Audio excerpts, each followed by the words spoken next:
आज हम एक बहुत ही डरावनी हिंदी कहानी को परत दर परत खोलने वाले हैं। हम ये देखेंगे कि कैसे छोटी छोटी मामूली सी लगने वाली बातें एक बहुत ही भयानक अंत की तरफ ले जाती हैं। तो चलिए इस कहानी की दुनिया में चलते हैं। सोचिए, कहानी की शुरुआत ही इस एक अजीब और परेशान कर देने वाले सवाल से होती है जो बंगले का केयरटेकर भुवन पूछता है। बस ये एक लाइन ही आने वाले खतरे का पहला और शायद सबसे बड़ा इशारा दे देती है। किसी भी अच्छी हॉरर कहानी की तरह इसकी शुरुआत भी एक क्लासिक सेटअप से होती है। मतलब एक तूफानी रात, एक बिल्कुल सुनसान इलाका और एक नया परिवार जो इस बात से पूरी तरह अनजान है कि वो किस खतरनाक रहस्य की तरफ बढ़ रहा है। तो कहानी शुरू होती है तपन और उनके परिवार से। उनका ट्रांसफर हुआ है और वो एक दूर दराज के सरकारी बंगले में रहने आए हैं। रात का वक्त है, भयंकर तूफानी बारिश हो रही है और उनका स्वागत करने के लिए वहां मौजूद है एक अजीब सा दिखने वाला चौकीदार जिसका नाम है भुवन। और बस यहीं से पहली अजीब चीज होती है। तपन भुवन को अपनी गाड़ी में लिफ्ट ऑफर करते हैं, लेकिन वो साफ मना कर देता है। वो कहता है कि वो गांव के कच्चे रास्ते से आ जाएगा। अब इतनी भयंकर बारिश और तूफान में पैदल जाने का उसका ये फैसला परिवार को थोड़ा हैरान तो कर ही देता है। लेकिन असली हैरानी तो तब होती है जब परिवार अपनी गाड़ी से बंगले पर पहुंचता है और देखता है कि भुवन तो पहले से ही वहां मौजूद है। अब ये कैसे हो सकता है, गाड़ी से भी तेज?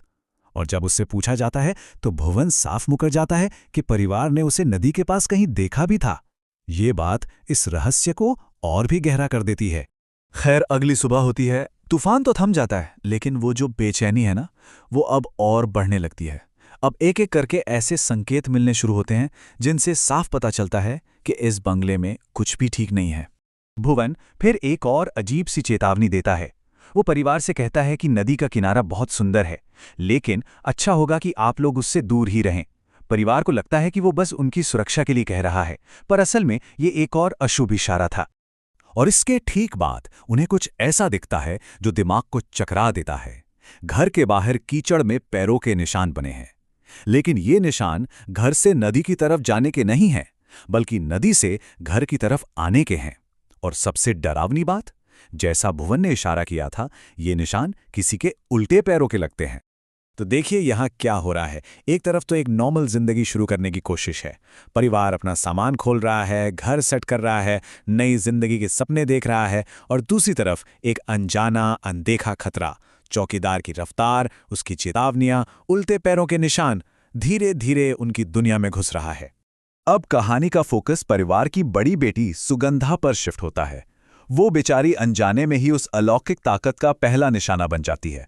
एक दिन सुगंधा को नदी किनारे एक बहुत ही खूबसूरत लड़की दिखाई देती है। वो उससे बात करने की कोशिश करती है, पर उस लड़की का बर्ताव बड़ा अजीब है। वो एक अजीब सी मुस्कान के साथ सुगंधा से मछली मांगती है, और जैसे ही सुगंधा की छोटी बहन उसे आवाज लगाती है, पलक झपकते ही वो लड़की गायब हो जाती है। और यहीं से कहानी एक बहुत ही डरावना मोड़ लेती है। अब तक जो सिर्फ इशारे थे, जो सिर्फ संकेत थे, अब वो सुगंधा पर एक सीधा और भयानक हमला बन जाते हैं। अब डर सिर्फ एक एहसास नहीं रहता, वो हकीकत बनने लगता है। कल्पना कीजिए, सुगंधा बाजार से मछली लेकर लौट रही हैं और अंधेरा हो चुका है। तभी अचानक उसे सड़ी हुई मछली की बहुत तेज घिनौनी बदबू आने लगती है। फिर उसे महसूस होता है कि कोई परछाई उसके साथ साथ चल रही है, और फिर उसे एक आवाज सुनाई देती है, एक कानों में फुसफुसाने वाली आवाज, मामा के माछ दया। बंगाली में कही गई इस लाइन का मतलब था, मुझे मछली दो। ये वही मांग थी जो नदी किनारे मिली उस रहस्यमयी लड़की ने की थी। बुरी तरह डरी हुई सुगंधा भागकर घर पहुंचती है और जो भी हुआ सब बताती है। लेकिन होता क्या है, उसकी मां को लगता है कि ये सब उसके मन का वहम है, जो शायद चौकीदार की अजीब बातों को सुनकर पैदा हो गया है। और ये अविश्वास सुगंधा को उस डर में और भी अकेला कर देता है। फिर आती है वो रात, देर रात, जब घर में सब सो चुके हैं। मंदाकिनी को रसोई से कुछ खटकने की आवाज सुनाई देती है। वो ये देखने के लिए उठती है कि आखिर बात क्या है, और यहीं कहानी अपने सबसे भयानक क्लाइमैक्स पर पहुंचती है। मंदाकिनी रसोई में जो देखती है वो किसी के भी रोंगटे खड़े कर दे। उसकी अपनी बेटी सुगंधा जमीन पर बैठी है। उसके हाथ में एक कच्ची मछली है जिसे वो खा चुकी है। उसका पूरा चेहरा और कपड़े खून से सने हैं, और उसकी आंखें वैसी नहीं हैं, उनमें खौफनाक शैतानी चमक है। जब मंदाकिनी उससे पूछती है कि वो ये क्या कर रही है, तो जवाब सुगंधा नहीं कोई और देता है। उसकी आवाज बदल चुकी है और वो कहती है, भूख लगी थी, इसने मुझे मच्छी खिलाए, अब मैं इसके साथ रहूंगी। बस यहीं पर यह भयानक कहानी खत्म हो जाती है। तो सवाल ये है कि ये कहानी इतनी असरदार क्यों है? आखिर इसमें ऐसा क्या है जो हमारे दिमाग पर इतना गहरा असर छोड़ता है?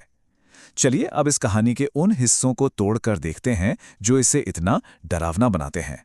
देखिए, ये कहानी डर पैदा करने वाले कुछ क्लासिक फॉर्मूलों को बहुत ही कमाल से इस्तेमाल करती है। सबसे पहला है आइसोलेशन, यानी अकेलापन। वो सुनसान बंगला हमें कमजोर महसूस कराता है। फिर आते हैं अशुभ संकेत, जैसे भुवन की चेतावनियां, जो मन में बेचैनी पैदा करते हैं।